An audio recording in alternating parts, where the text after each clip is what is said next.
మన హీరో సురేష్ గారు, జమినీ సురేష్ గారు పైకి రండి. ప్రదీప్ గారు, జంధ్యాల గారి హీరో ముద్ద మందారం సినిమా 4 స్తంభాలతో హీరోగా మనకి తెరపైకి వచ్చారు.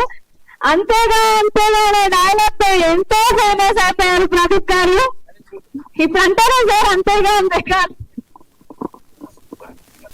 రామకృష్ణ గారు సార్, కొల్లి రామకృష్ణ గారు.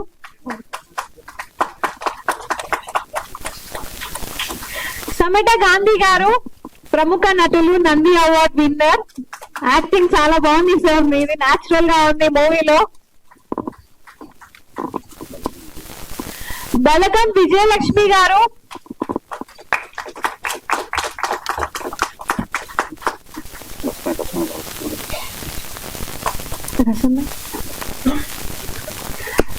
రసమై బాలకృష్ణన్ గారు, అవినాష్ గారు. సార్ ఒక్కసారి పైకి రండి.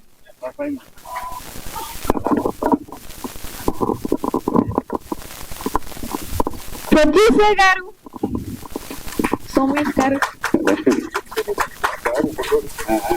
నిహాన్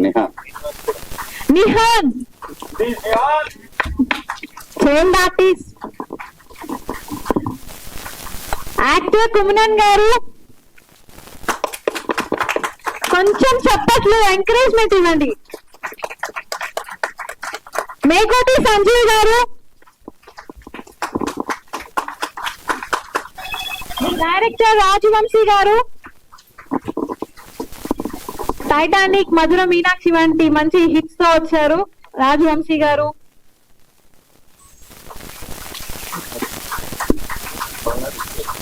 మల్లారెడ్డి గారు. శ్రీనివాస్ నాయుడు గారు.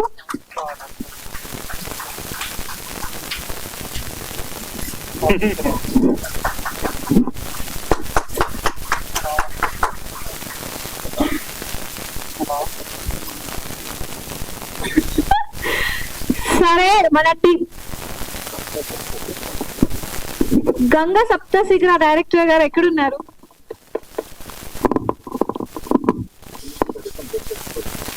గంగ సప్తశిఖర గారు ఎక్కడున్నారు?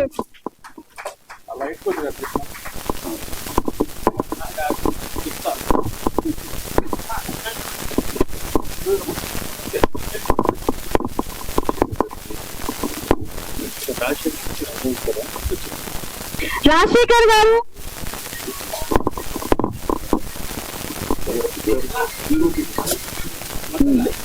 గోపి గారు, డిఓపి ఎక్కడున్నారు?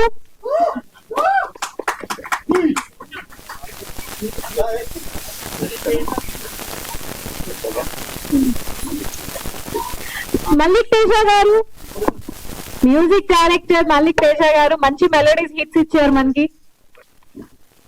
ప్రకాష్ నాయుడు గారు, రైటర్ ప్రకాష్ నాయుడు గారు.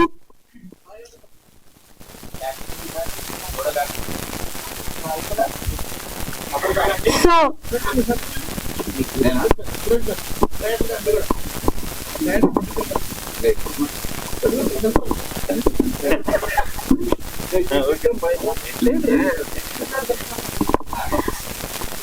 ఆత్మకథ అండ్ అన్టోల్డ్ స్టోరీ అన్నారు. ఇప్పుడు మరి డైరెక్టర్ గారితోనే మాట్లాడి తెలుసుకుందాం అన్టోల్డ్ స్టోరీ ఏంటో.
నేను చాలా ముందుగా డైరెక్టర్ గారు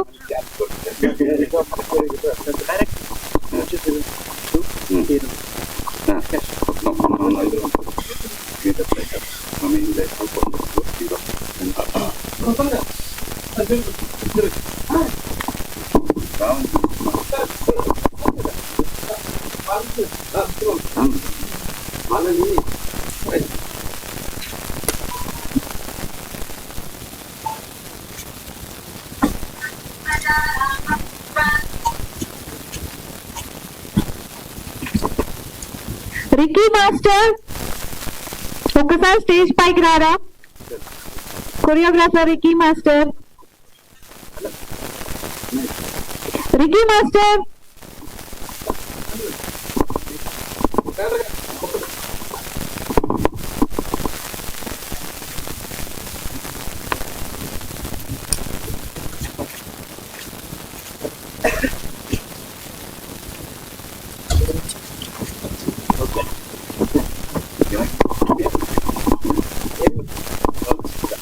అందరికీ నమస్కారం అండి. మీడియా మిత్రులకి, పాత్రికేయులకి, వచ్చిన పెద్దలకి, నా వెల్ విషర్స్కి అందరికీ పేరు పేరున ధన్యవాదాలండి. ఇప్పుడు ఫస్ట్ నేను ఎందుకు మాట్లాడాలనుకున్నానంటే మళ్ళీ ఛాన్స్ రాదేమో, నేను చాలా చెప్పాలి చాలా మంది గురించి, అందుకని నేను ఫస్ట్ మైక్ తీసుకున్నాను అండి. ఇప్పుడు నేను ముందు నుంచున్నా, నా ఇంకో ప్రశ్న ఉన్నాడు, ఆయన నాకు సపోర్ట్. అంటే నాకు ఒక గురువు లేడు, నేను గురువు లేకుండా వచ్చి ఇది 14th మూవీ అండి నాది. ఇది అంటే కన్నడ చేశాను, హిందీ చేశాను, తెలుగు చేశాను. చేసిన ప్రతి దానికి నేను ఫస్ట్ అన్నయ్య దగ్గరికి వెళ్తా. ఫస్ట్ అన్నయ్య ఏమంటా అంటే, నువ్వు జాగ్రత్త చేయాలరా లేకపోతే తేడా వస్తా అంటాడు.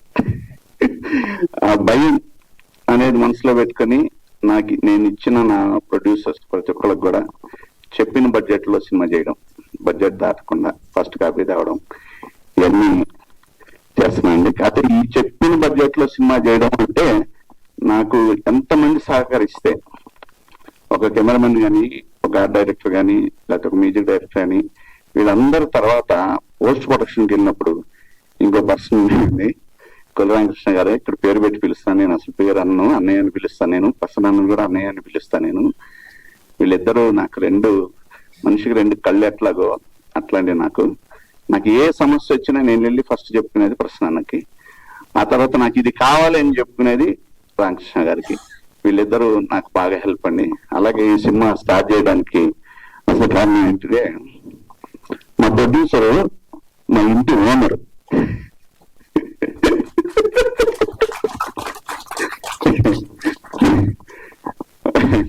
వాళ్ళ బాబు మ్యూజిక్ చేస్తాడండి, చిన్న కుర్రాడే కానీ మ్యూజిక్ చాలా బాగా చేస్తాడు. ఇప్పుడు బ్యాక్గ్రౌండ్ స్కోర్ కానీ అన్నీ అతను చేసింది. అయితే మీ బాబు ఏం చేస్తాడు అని అడిగాను నేను. మ్యూజిక్ చేస్తాడన్నాడు. అయితే నాకు చిన్న సినిమా ఆఫర్ ఉండన్న అందుకని ఇంకొక మాట మాట్లాడకుండా నా మీద నమ్మకంతో ఈ సినిమా స్టార్ట్ చేసామండి. అంటే నా ప్రతి సినిమాకి అన్నయ్య వస్తాడు, అట్లాగే అన్నయ్య చేతుల మీదుగా అయింది. చాలా ప్రశాంతంగా, ఏ టెన్షన్ లేకుండా ఫాస్ట్ గా మూవీ కంప్లీట్ చేసాం. కాకపోతే కొంచెం లేట్ అవడానికి కారణం ఏంటంటే సీజీ ఉందండి దీంట్లో, సీజీ వల్ల కొంచెం లేట్ అయింది. మీకు ఇంకో విషయం ఏంటంటే, నేను డబ్బింగ్కే బయటకు వెళ్తా, కంప్లీట్ మూవీ నా ఇంట్లో చేసుకుంటాను నేను. ఎడిటింగ్ కాడి నుంచి, డిఐ కాడి నుంచి, టైటిల్స్, ఎండ్ టైటిల్స్ ప్రతిదీ కూడా నేను నా ఇంట్లో చేసుకుంటా. అంటే నా ఇంట్లో టెక్నీషియన్లు, మా అబ్బాయిని తయారు చేసుకుని, మా పాపని తయారు చేసుకుని, నేను కూడా టెక్నీషియన్ అండి. నేను కూడా అన్ని సీజీ దగ్గర నుంచి మెయిన్ టైటిల్, ఎండ్ టైటిల్ వరకు, అక్కడ డిఐ వరకు ప్రతిదీ నేను నా ఇంట్లో చేసుకుంటా, ఎడిటింగ్ దగ్గర నుంచి. ఇది చేయడం వల్ల ఏంటంటే నా ప్రొడ్యూసర్స్ కొంచెం భారం తగ్గింది. నేను అనుకున్న బడ్జెట్ లో ఇవ్వగలనని చెప్పి 24 గంటలు ఏదో ఒకటి నేర్చుకుంటూనే ఉంటాను నేను. అలాగే ఫస్ట్ నేను రైటర్గా వచ్చాను, సీరియల్స్ రాశాను, అక్కడి నుంచి సినిమాలకు వచ్చాను. నా ప్రతి కథకి నేనే రాసుకుంటా, నా ప్రతి కథ డైలాగ్ నేనే రాసుకుంటా. డైలాగ్ బతికేవను, ప్రతి పరిస్థితికేవను. కారణం ఏంటంటే ఇదే, నేను ఇవాళ నాకు గురువు లేకుండా నేను 14 సినిమాలు చేశానంటే ఆ బడ్జెట్ మొత్తం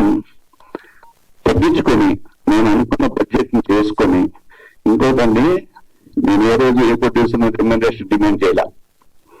వాళ్ళు ఇచ్చేది తీసుకుని బతికాను. 10 రూపీస్తో హైదరాబాద్ వచ్చాను. ఇంట్లో చెప్పులు వచ్చాను. పిల్లల్ని బాగా చదివించుకున్నాను. కళాని తల్లే నాకు అన్నం పెట్టింది. కళాని తల్లి నన్ను బతికించింది. కళాని తల్లి లేక నేను లేను. అందుకని నేను ఏ రోజు ఏ ప్రొడ్యూసర్ని నా రెమ్యునరేషన్ ఇదని నా పేపర్ మీద రాసి ఎరగను. నేను వాళ్ళు ఇస్తే తీసుకున్నా, ఏమైనా హ్యాపీగా ఓకే. నేను ఇంకొక సినిమా చేశా అంటే నాకు 13, 14 ఇలా అంటే ఎక్కడికి వెళ్ళినా నువ్వేం చేసావు శ్రీనివాస్ అంటే నేను చెప్పుకోవడానికి నాకు ఒక బ్యాంక్ లాగా మిగిలిన. అలాగే వాళ్ళు ఇచ్చిన దాంతో బతికాను, హ్యాపీగా ఉన్నాను. నేను అంటే కోట్లు సంపాదించుకోను అంటే నాతో పాటు వాళ్ళందరూ కారుల్లో తిరుగుతారు, నేను ఇంకా బైకే. అందరూ ఏమంటారంటే పక్కన సినిమాలో నువ్వేమో బైక్ అంటే బైక్ అయితే నేర్చుకుంటా కూడా వెళ్ళొచ్చు, తప్పేమని. వచ్చినప్పుడు ఏం లేవు మనకి, వచ్చినప్పుడు ఏం లేవు. 10 రూపీస్ హైదరాబాద్ అంగ పెట్టా, షాప్ మీద కొనుక్కున్నా. మీ నంబరు ఒక కీరా దోసకాయలు కిలో కొనుక్కొని రోజుకు ఒక దోసకాయ తిని బతికా. ఇది హైదరాబాద్ లో. మళ్ళీ ఆకలిస్తున్న దోసకాయ తింటా. ఇది సినిమా అంటే నాకు గురువు లేడు అంటానికి ఏంటంటే సినిమానే నాకు గురువు. చిన్నప్పటి నుంచి ఈ సినిమా చూడలేదు అంటానికి లేదు. ప్రతిరోజు సినిమా చూశాను. ఆకలి ఆపుకొని కూడా సినిమా చూశాను. ఆ సినిమాని ఇవాళ నాకు అన్నం పెడతా ఉంది. ఆ కళామ తల్లి నాకు ఈరోజు అన్నం పెడతా ఉంది. అందుకే నేను ఈరోజు ఆగకుండా 1 by 1 సినిమా చేసుకుంటూ నా ప్రొడ్యూసర్ని ఇబ్బంది పెట్టకుండా అనుకున్న బడ్జెట్ లో సినిమా చేసుకుంటూ వెళ్తున్నా. ఈ బడ్జెట్ లో చేయడానికి నాకు సపోర్ట్ గా నాకు గురువులు లేకపోయినా నాకు ఇండస్ట్రీ పెద్ద ఒక ఆయన ఉన్నాడు. ఆయనక నాకు అన్నయ్య లాంటి ఒక ఆయన ఉన్నాడు. ఆయన నాకు ఏది కావాలంటే అది. నేను అసలు స్టూడియోకి వెళ్ళి అన్నయ్య ఎంత ఇస్తానని చెప్పను. అన్నయ్య మన సినిమా వచ్చిందంటే అరే వాడు వచ్చి చేసుకొని వాడికి ఏమైనా చేసి పంపండి అట్లా చెప్పే ఒక అన్నయ్య ఉన్నాడు. నువ్వు వీపు సరిసి జాగ్రత్త అని చెప్పి ఇంకొక అన్నయ్య ఉన్నాడు, నువ్వు జాగ్రత్త అని. ఇక్కడ ఈ ఫంక్షన్ పెడుతున్నాను అన్నయ్య అంటే ఏమన్నా తెలుసా, నీ దగ్గర డబ్బులు బాగున్నాయిరా అన్నాడు. అంటే నీ ఖర్చు పెట్టకు, జాగ్రత్తగా ఉండు, బడ్జెట్ పెంచకు అని చెప్పిన వ్యక్తి నాకు ప్రసన్న అన్న. ఇది చెప్పాలంటున్నా. అలాగే ఇక్కడ ఇంకొక ప్రముఖమైన వ్యక్తి ఆయన ఎవరైతే రసమయ్య బాలకృష్ణ గారు. ఈయనకి నేను డైహార్ట్ ఫ్యాన్స్. ఎంతగా చెప్తా అది కూడా. నేను ఇండస్ట్రీకి వచ్చిన కొత్తలో తెలంగాణ ఆల్బమ్స్ చేసేవాడిని ఎక్కువ. అంటే బతిపోచమని, శ్రీనివాస పద్మావతి కళ్యాణం, వరసిద్ధి వినాయక ఇలాంటి ఈ సాంగ్స్ పాడేయడానికి సిరిసిల్ల వెళ్ళేవాడిని. అక్కడ నాకు చాలా మంది ఫ్రెండ్స్ ఉన్నారు. సంతోష్, కొరం సంతోష్, విజయ్, వీళ్ళందరూ నా ఫ్రెండ్స్. అక్కడికి వెళ్ళినప్పుడు ఒక స్టూడియోలో ఒక సాంగ్ పాడిస్తే సింగర్ కి ఎంత ఇస్తామో తెలుసా అండి? 150 రూపీస్, 200.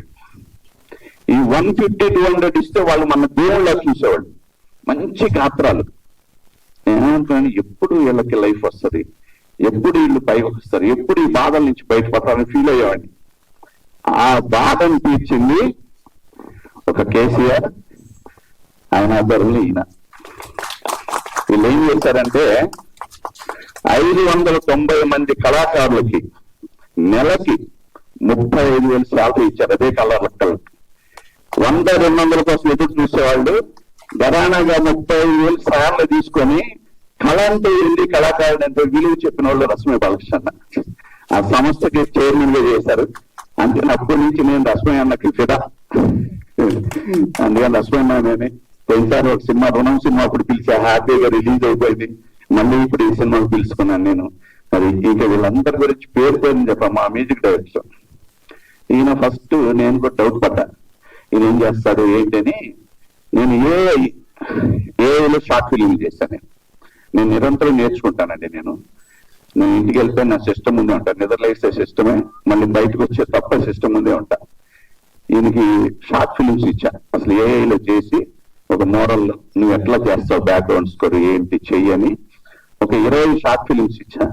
20 షార్ట్ ఫిలిమ్స్ నంబర్ 1 చేశాడు. అప్పుడు ఒక నమ్మకం ఏర్పడింది. ఓకే నువ్వు మ్యూజిక్ డైరెక్టర్ గా చేయొచ్చు అని చెప్పి చేశా. తర్వాత వెనక ఒక టోబీ పెట్టుకొని ఉన్నాడు మలిక్ తేజ, ఎంవి మలిక్ తేజ. ఈయన ఫస్ట్ లో రైటర్ గా నాకు పరిచయం. ఇవాళ యూట్యూబ్ లో కింగ్, నంబర్ 1 కింగ్. అలాగే నా నెక్స్ట్ సినిమా కూడా మ్యూజిక్ డైరెక్టర్, సినిమా కూడా మ్యూజిక్ డైరెక్టర్ చేస్తున్నాడు ఆయన. అది మా బంధం ఒక 15 ఏళ్ళు 20 ఏళ్ళ నుంచి అట్లా మా బంధం నడిచింది. ఆ చివరిలో చేయి పెట్టుకున్న విజయ్ మేమంతా రూమ్మేట్స్. ఆ ఫ్రెండ్షిప్ వదులుకోకుండా వచ్చా. ఇంకా ప్రదీప్ గారి గురించి మనం చాలా ఎంత చెప్పినా తక్కువ అది, ఎందుకంటే మీ నుండి మేము నేర్చుకుని వచ్చాం కాబట్టి మీ గురించి ఎక్కువ చెప్పలేము. అది ఇక గాంధీ గారు బాబాయ్ నేను బాబాయ్ అని పిలిచా. ఒకరోజు నైట్ షూట్ చేస్తున్నాం. వీడు నిహాన్, వీడు సింగిల్ టేక్ ఆర్టిస్ట్. వీడేం చేశాడంటే నైట్ 2 అయిపోయింది, నిద్ర వచ్చేస్తుంది. ఇక నాకు కూడా బాధ వేసేసి అది శ్మశానంలో బాబాయ్ బ్యాకప్ చేద్దాం బాబాయ్ అంటే, తమ్ముడు నువ్వు మళ్ళీ బడ్జెట్ పెరిగిద్దని వీడిని పట్టుకొని అటు ఇటు తిప్పి కాసేపు ఆడించి ఆ రోజు సబ్జెక్ట్ ఫినిష్ చేసాం. అంటే వీళ్ళందరూ ఒకళ్ళు కాదు, విజయలక్ష్మి గారు ఇంకేంటంటే ఫస్ట్ పిలిచి కట్ చెప్పా, ఫస్ట్ ఆంగే చెప్పి అమ్మ మీ గురించి ఎట్లా చెప్తున్నాను, నేను ఎక్కువ ఇవ్వలేను నన్ను, అసలు నువ్వు డబ్బులు వస్తున్నానా, నాకు నా కొడుకు అనిపించేవాళ్ళండి. నేను ఎంత ఇవ్వాలనుకున్నానో అంత అయితే ఇచ్చానండి ప్రతి ఒక్కళ్ళకి. అందరూ ఈ సినిమాకి నాకు ఇది అని ఎవ్వరు నన్ను డిమాండ్ చేయలేదండి. నేను ఇస్తానండి ఇది బాబాయ్, ఇది ఇవ్వాలనమ్మా నన్ను ప్రతి ఒక్కళ్ళు నాకు సహకరించారు ఈ సినిమాకి. అందువల్ల ఈ సినిమా తొందరగా తీశాను. సీజీ వల్ల కొంచెం లేట్ అయింది. ఇంకా మల్లారెడ్డి గారు, సీనన్న, వీళ్ళందరినీ ఒక్క కాలే ఏమి ఇస్తారో కూడా అడగవాలి, ఆ ఒక కాల్తో వచ్చి నాతో అన్ని చేశారు. మీ అందరికీ ధన్యవాదాలు. అలాగే ఇంకోసారి రస్మయ్య అన్నకి, ప్రదీప్ గారికి, మా అన్నయ్య ప్రసన్న అన్నకి, మా అన్నయ్య రామకృష్ణకి అందరికీ ధన్యవాదాలు. అలాగే మా డిఓపి అదారు ముందుకురా. ఇది నేను ఫస్ట్ దేవరా స్టైల్ మార్చాను తనిష్తో తీశానండి. అప్పుడు అసిస్టెంట్ గా వచ్చారు నా దగ్గరికి. ఈ సినిమా కొంచెం చిన్న బడ్జెట్ లో చేస్తున్నాను రా అని పిలిచా. ఇంకేం మాట్లాడకుండా వచ్చేసి వర్క్ చేసి వెళ్ళిపోయాడు. మంచి వర్క్ చేశాను నాకు గోపి. ఇంకా అలాగే చాలా మంది మా కొడకి బాబాశంకర్ గాని వీళ్ళందరూ ప్రతి ఒక్కరు నాకు సహకరించారు. వాళ్ళందరికీ ధన్యవాదాలు తెలియజేసుకుంటున్నాను. అలాగే మా హీరో మా 2 సినిమాలు చిన్న చిన్న క్యారెక్టర్లు చేశాడండి. ఒక రోజు ఫోన్ చేశా, ఎక్కడ ఉన్నాను, ఛాయిస్ లో కలుద్దాం రా అన్నాడు. ఎక్కడైతే ర్యాంక్ ఎక్కడ ఛాయిస్ వెళ్దాం అన్నాను. ఒక చిన్న అన్నయ్య ఇది కూడా ఇంతేనా అన్నాడు. లేదు ఈ సినిమాలో నువ్వు హీరో అన్నా. నేను హీరో అంటే కథ కరెక్ట్ ఉంటది, నీకు ఒక ఫ్యామిలీ మెంబర్ గా చక్కగా నీట్గా ఉన్నదంటే కథ చెప్పాను. చెప్పినాక అసలు ఒకటే అంటే నేనేమి చెప్పా, నువ్వు నాకేమి ఇవ్వద్దు నేను వచ్చేస్తా అన్నాడు.